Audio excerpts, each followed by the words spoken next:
Hello guys, ઇન્ડોઆઈસમાં આપ સૌનું સ્વાગત છે. ફર્સ્ટ આર્ટિકલ ઇન્ડિયન પીકોક સોફ્ટસેલ ટર્ટલના બારામાં છે.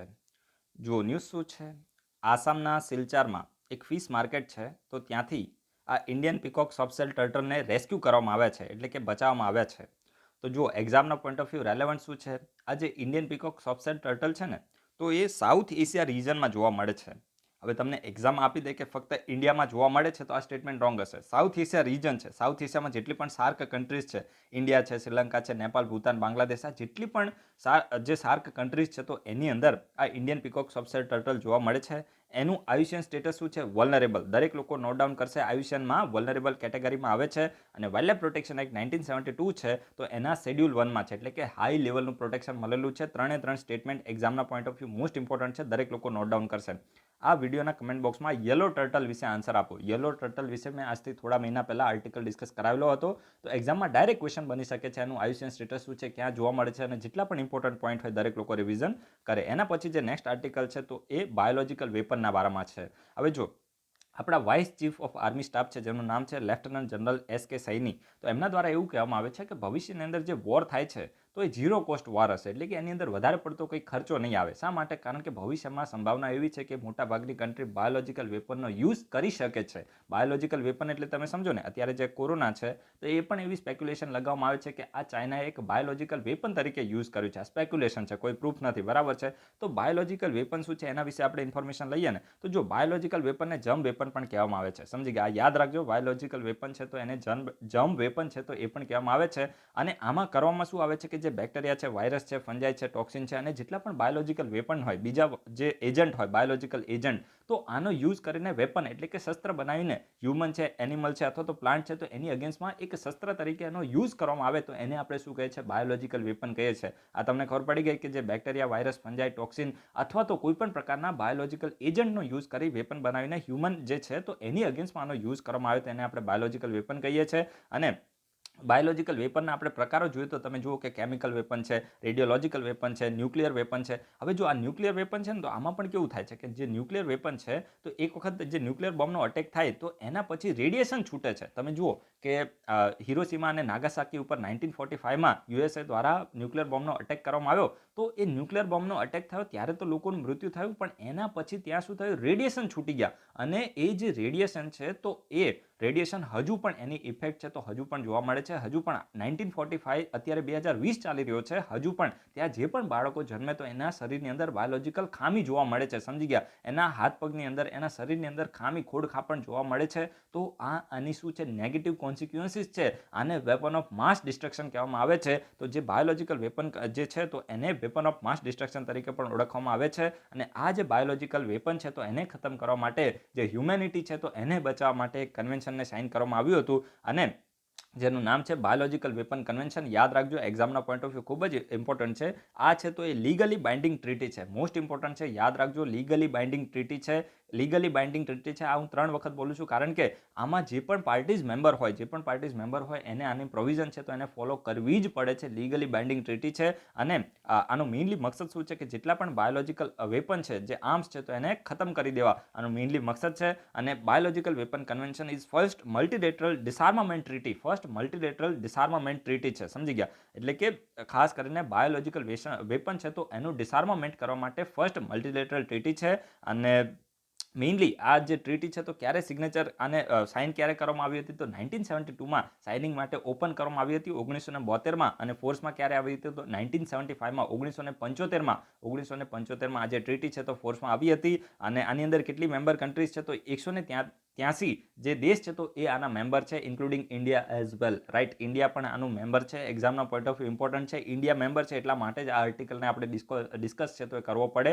તો 10 જે યુએનની મેમ્બર છે, તો એને આ ટ્રીટીને સાઇન પણ કરી નથી ને રેટિફાઈ પણ કરી નથી. તો આ તમારે યાદ રાખવાનું છે. ઇન્ડિયા આનું મેમ્બર છે, 183 કન્ટ્રીઝ છે, તો આની મેમ્બર છે. અને આ જે ટ્રીટી છે, તો લીગલી બાઇન્ડિંગ છે. 1972માં સિગ્નેચર માટે ઓપન કરવામાં આવી હતી, અને 1975માં આ જે ટ્રીટી છે, તો એ ફોર્સમાં આવી હતી.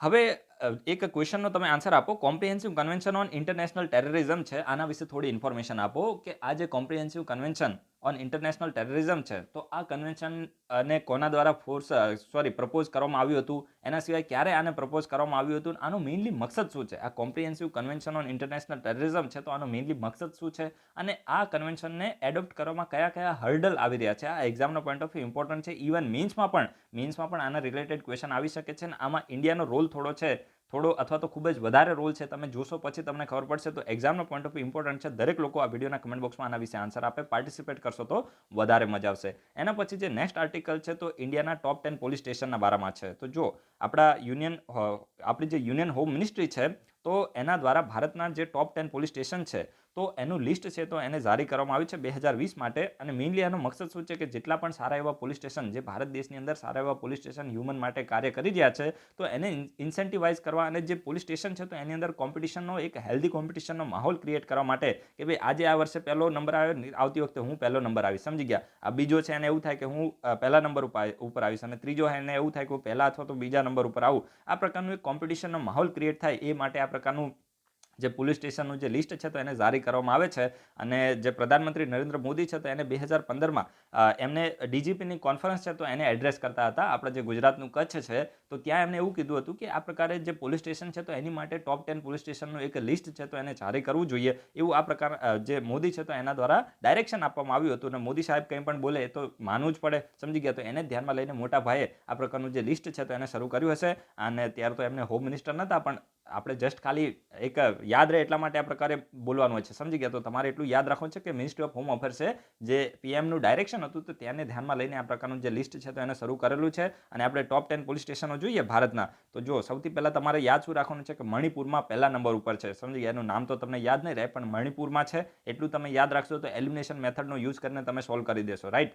તો નાંગપોક સેકમાઈ એ મણિપુરમાં છે, પહેલા નંબર ઉપર છે. પછી AWPS સુરામંગલમ તો એ તમિલનાડુમાં છે. પછી ખરસાંગ છે તો અરુણાચલ પ્રદેશમાં છે. આપણું ગુજરાત છે તો એનું એક પણ પોલીસ સ્ટેશન ટોપ 10માં નથી, સમજી ગયા. તો આ તમારે યાદ રાખવાનું છે, ગુજરાતનું એક પણ પોલીસ સ્ટેશન છે તો એ ટોપ 10માં આવ્યું નથી. એના પછી જે નેક્સ્ટ આર્ટિકલ છે તો એ બિહારના બારામાં છે. હવે જો બિહાર છે તો એ માઇગ્રેટરી બર્ડ આવે, સમજી ગયા. જે પણ બર્ડ માઇગ્રેટ કરીને આવે છે તો એની માટે એક માઇગ્રેટરી બર્ડ ફેસ્ટિવલ છે તો એને હોસ્ટ કરી રહ્યું છે અને આ પહેલી વખત છે, સમજી ગયા. ઇમ્પોર્ટન્ટ છે, યાદ રાખજો. અહીંયા એક બર્ડ સેન્ચુરીનું વિક્રમશિલા વાઇલ્ડ લાઇફ સેન્ચુરીનું નામ ઇમ્પોર્ટન્ટ છે, ત્યાંથી ડાયરેક્ટ ક્વેશ્ચન બની શકે છે. તો જો બિહાર છે ને તો એના દ્વારા એક ઇનિશિયેટિવને શરૂ કરવામાં આવે છે જેનું નામ છે સેવ માઇગ્રેટરી બર્ડ્સ. ઇમ્પોર્ટન્ટ છે, સેવ માઇગ્રેટરી બર્ડ્સ. તો આ ઇનિશિયેટિવના ભાગરૂપે હવે બિહાર શું કરે છે, એના રાજ્યની અંદર પહેલી વખત જે બર્ડ ફેસ્ટિવલ છે તો એને ઓર્ગેનાઇઝ કરી રહ્યું છે, સમજી ગયા. અને મેઇનલી કારણ કે આની પાછળનું રીઝન શું છે કે જે બિહાર છે તો એમાં જે વિક્રમશિલા વાઇલ્ડ લાઇફ સેન્ચુરી અને એનો આસપાસનો જે એરિયા છે તો ત્યાં ઘણા બધા જે બર્ડ છે તો દર વર્ષે શું કરે છે, માઇગ્રેટ કરીને આવે છે, સમજી ગયા. એટલે કે બીજી જગ્યાએથી બિહારમાં માઇગ્રેટ કરીને આવે છે. The festival is being organise in eastern Bihar Bhagalpur district, સમજી ગયા. એટલે કે જે ઈસ્ટર્ન બિહાર છે તો એનું જે ભાગલપુર ડિસ્ટ્રિક્ટ છે તો ત્યાં આ જે ફેસ્ટિવલ છે તો એને ઓર્ગેનાઇઝ કરવામાં આવી રહ્યો છે. તો આપણે એનાથી કોઈ લેવા દેવા નથી અને આ ઇમ્પોર્ટન્ટ છે. જો this was because the 60-kilometer long stretch of Vikramshila Wildlife Sanctuary between the Sultanganj and Kahalgaon had long been hub of the migratory bird. એટલે કે જો જે વિક્રમશિલા ડોલ્ફિન સેન્ચુરી ઇમ્પોર્ટન્ટ છે, જે ગેંગેટિક ડોલ્ફિન એની માટે એકમાત્ર વાઇલ્ડ લાઇફ સેન્ચુરી છે, સમજી ગયા. તમે યાદ રાખજો, એક્ઝામનો પોઈન્ટ ઓફ ઇમ્પોર્ટન્ટ છે. વિક્રમશિલા વાઇલ્ડ લાઇફ સેન્ચુરી છે તો એ ગેંગેટિક ડોલ્ફિન માટે એકમાત્ર શું છે, વાઇલ્ડ લાઇફ સેન્ચુરી છે, સમજી ગયા. તમે યાદ રાખજો, એક્ઝામનો પોઈન્ટ ઓફ વ્યૂ રેલેવન્ટ છે. અને આ બિહારની અંદર આવેલી છે વિક્રમશિલા વાઇલ્ડ લાઇફ સેન્ચુરી. તો આ જે વિક્રમશિલા વાઇલ્ડ લાઇફ સેન્ચુરીથી લઈને જે સુલતાનગંજ અને જે કહલગાંવ સુધીનો જે સ્ટ્રેચ છે એટલે કે જે એરિયા છે તો ત્યાં ઘણા બધા જે માઇગ્રેટરી બર્ડ છે તો દર વર્ષે આવે છે. એટલે કે એની માટેની હબ છે. સમ પ્રોમિનન્ટ માઇગ્રેટરી બર્ડ્સ એટલે કે અમુક જે પ્રોમિનન્ટ માઇગ્રેટરી બર્ડ છે જે ભાગલપુરની અંદર આવે છે તો એના નામ ઇમ્પોર્ટન્ટ છે. દરેક લોકો છે ને આ નામને વિડીયોને હું પોઝ રાખું છું, તમે દરેક લોકો આને નોટ ડાઉન કરી દેજો. આપણે આને પ્રોનાઉન્સ કરવા નથી પણ યુપીએસસીમાં ડાયરેક્ટ ક્વેશ્ચન બની શકે છે કે આ જે સ્પીસીસ છે તો ન્યૂઝમાં જોવા મળી હતી તો આ સાની સ્પીસીસ છે, તો ત્યારે તમને આ ખબર હોય તો જેવી રીતે તમે બાર હેડેડ ગૂઝ ને આ બધું તમે જુઓ તો ડાયરેક્ટ તમે ટીક લગાવી શકો કે આ શું હતું, બર્ડ હતું, સમજી ગયા. તો દરેક લોકો આને નોટ ડાઉન કરશે. વિડીયોને મેં પોઝ રાખેલો છે, તમારે દરેક લોકોએ આને લખવાનું છે, રાઈટ.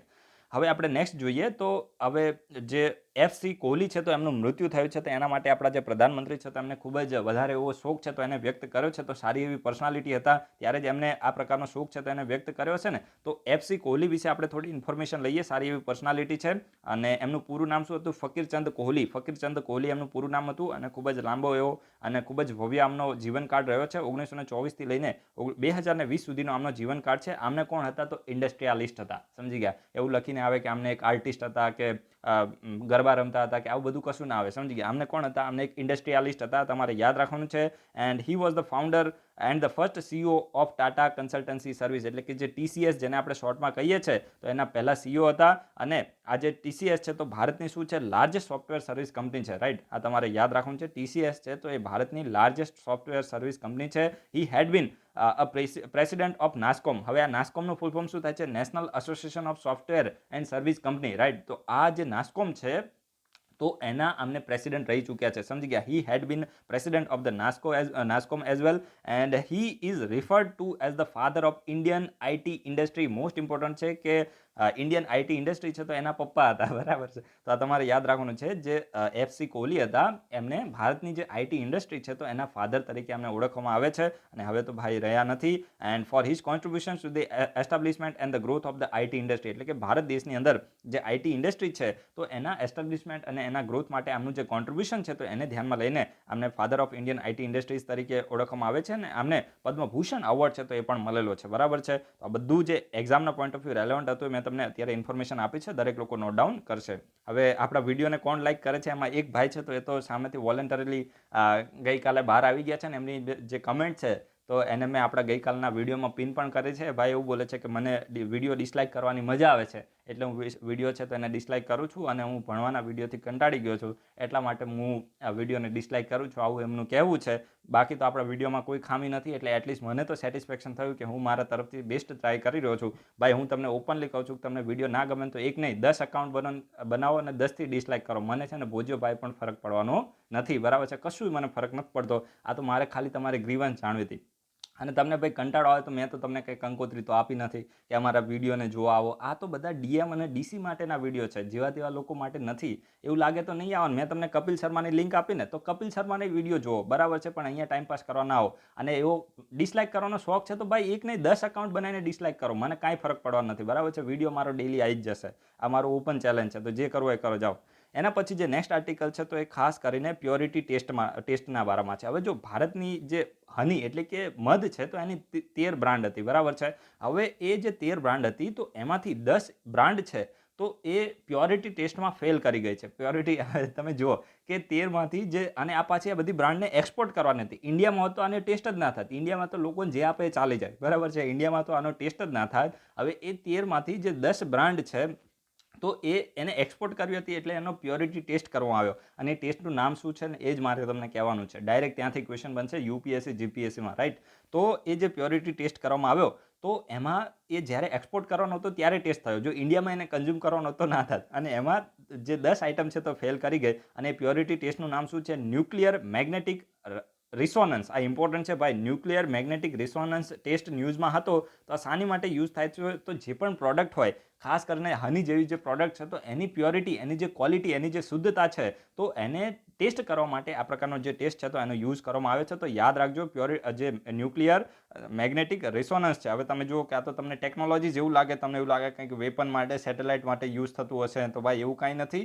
જે પણ પ્રોડક્ટ છે તો એને એક્સપોર્ટ કરવી હોય તો એની પહેલાં એની જે ક્વોલિટી છે તો એને શું કરવામાં આવે છે? એને ટેસ્ટ કરવામાં આવે છે. જો અહીંયા શું લખ્યું છે?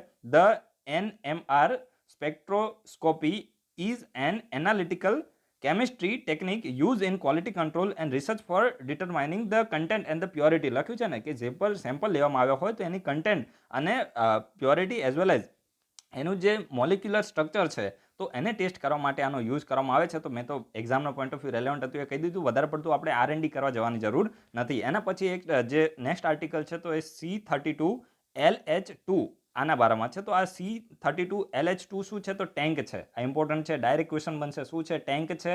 અને આ જે ટેન્ક છે તો એને કોના દ્વારા ડેવલપ કરવામાં આવી છે તો એને હિન્દુસ્તાન એરોનોટિક્સ લિમિટેડ દ્વારા આ જે ટેન્ક છે, હવે આ યુદ્ધ માટેની ટેન્ક નથી, આ હું તમને ક્લિયર કરી દઉં. તમને પેલું હોય કે આપણે યુદ્ધમાં ટેન્કના યુઝ કરીએ એ નથી.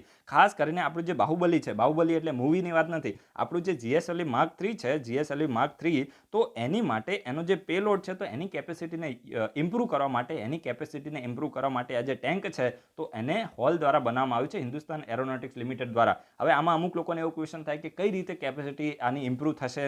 તો ભાઈ આપણે R&D શું કરવું જોઈએ યાર? જે ઈસરો છે તો એની અંદર સાયન્ટિસ્ટ બેઠા છે, આપણે એક્ઝામનો ક્વેશ્ચન નીકાળવાનો છે. ક્વેશ્ચન છે ને એટલો જ બને, જો હું તમને જીપીએસસીનું હું તમને લેવલ કહી દઉં, ક્વેશ્ચન ક્યાંથી બને કે C32LH2 ન્યૂઝમાં હતું તો આ શું છે? તો આ એક ટેન્ક છે. એક ક્લિયર થઈ ગયું. પછી બીજો ક્વેશ્ચન એ આવી શકે કે આનો શાની માટે યુઝ થશે? તો જીએસએલવી માર્ક 3 છે તો એનો પેલોડ વધારવા માટે આનો યુઝ થશે. ત્રીજો ક્વેશ્ચન શું આવે કે આ જે ટેન્ક છે તો આને કોના દ્વારા ડેવલપ કરવામાં આવે છે? તો હોલ દ્વારા. બસ આના સિવાય, હોલ એટલે પેલો નહીં, સમજી ગયા, મતલબ હિન્દુસ્તાન એરોનોટિક્સ લિમિટેડ દ્વારા આને ડેવલપ કરવામાં આવ્યું છે. આટલા જ ક્વેશ્ચન બની શકે, આનાથી વધારે કોઈ ક્વેશ્ચન નહીં આવે, સમજી ગયા? તો R&D કરવા નહીં જવાનું, R&D કરવું હોય તો ઈસરોમાં જવાનું. And improving the payload capability of GSLV mark 3 launching the vehicle of the ISRO. બરાબર છે, ઈસરોનું જે જીએસએલવી માર્ક 3 લોન્ચ વ્હીકલ છે તો એની જે પેલોડ કેપેસિટી છે તો એને ઇમ્પ્રૂવ કરશે. હવે આપણે ક્રાયોજેનિક ફ્યુલ શું હોય ને એના વિશે થોડી ઇન્ફોર્મેશન હું તમને આપી દઉં, કારણ કે આ ક્રાયોજેનિક ટર્મ છે તો ન્યૂઝમાં રહેતી હોય છે. The cryogenic fuels are fuels that require storage at an extremely low temperature. એટલે કે ખૂબ જ લો ટેમ્પરેચરમાં જ્યારે પણ કોઈ પણ ફ્યુલને રાખવામાં આવે તો એને આપણે શું કહે છે? ક્રાયોજેનિક. આ જે ક્રાયોજેનિક ફ્યુલ હોય તો એને ખૂબ જ એક્સ્ટ્રીમલી લો ટેમ્પરેચરની અંદર એને સ્ટોર કરવામાં આવે છે. એટલે કે એકદમ ગરમીનો કોઈ પણ વાતાવરણ હોય તો ત્યાં આ જે ફ્યુલ છે તેને સ્ટોર કરવામાં આવતું નથી. અને મેઇનલી આ જે ક્રાયોજેનિક ફ્યુલ છે તો એને સ્પેસની અંદર યુઝ કરવામાં છે, કારણ કે ત્યાં પછી આપણે પેટ્રોલ આપણે બાઇકમાં લઈને જઈએ ત્યાં ના ચાલે, પહેલાં ટેમ્પાનું ડીઝલ ત્યાં લઈને જાય તો ના ચાલે, સમજી ગયા? ત્યાં સ્પેશિયલ પ્રકારનું એક ફ્યુલ હોવું જોઈએ અને એટલા માટે જે ક્રાયોજેનિક ફ્યુલ છે તો એને સ્પેસની અંદર યુઝ કરવામાં આવે છે. And cryogenic fuels most often constitute liquefied gases such as liquid hydrogen. એટલે કે જે ક્રાયોજેનિક ફ્યુલ છે તો એમાં લિક્વિફાઈડ ગેસીસ મેઇનલી જોવા મળે છે, જે રીતે લિક્વિડ હાઇડ્રોજનને. તો જસ્ટ એટલું તમારે યાદ રાખવાનું છે કે જે પણ ક્રાયોજેનિક ફ્યુલ હોય તો એને ખૂબ જ એક્સ્ટ્રીમલી લો ટેમ્પરેચર ઉપર એને સ્ટોર કરવામાં આવે છે અને મેઇનલી આનો જે સ્પેસ છે તો એની અંદર આનો યુઝ કરવામાં આવે છે. અને આમાં લિક્વિફાઈડ ગેસીસ છે જેવા કે લિક્વિડ હાઇડ્રોજન છે તો આનો યુઝ કરવામાં આવે છે. આટલું જ આપણે કહેવાય ને કે ડિસ્કસ કરવાનું હતું. આજે બધા જે ઇમ્પોર્ટન્ટ આર્ટિકલ હતા એને ડિસ્કસ કરી લીધા છે. વિડીયો ગમ્યો હોય તો ડિસલાઇક કરજો, કારણ કે અમુક ઊંધા હોય ને એને આ પ્રકારે જ કહેવું પડે ને, ભાઈ ડિસલાઇક કરો, કંઈ ફરક પડતો નથી. મારે કંઈ અહીંયા ભૂખ્યું થોડી હું રહેવાનું, હું તો 2 રોટલી વધારે ખાઈ લઈશ, રાઈટ? તો અને ચેનલમાં જેને જોઈન કરવું હોય જોઈન કરજો, ના કરવું હોય તો મને કોઈ ફરક નહીં પડે. So guys, thanks for watching. તમારા બધાનો દિવસ શુભ જાય.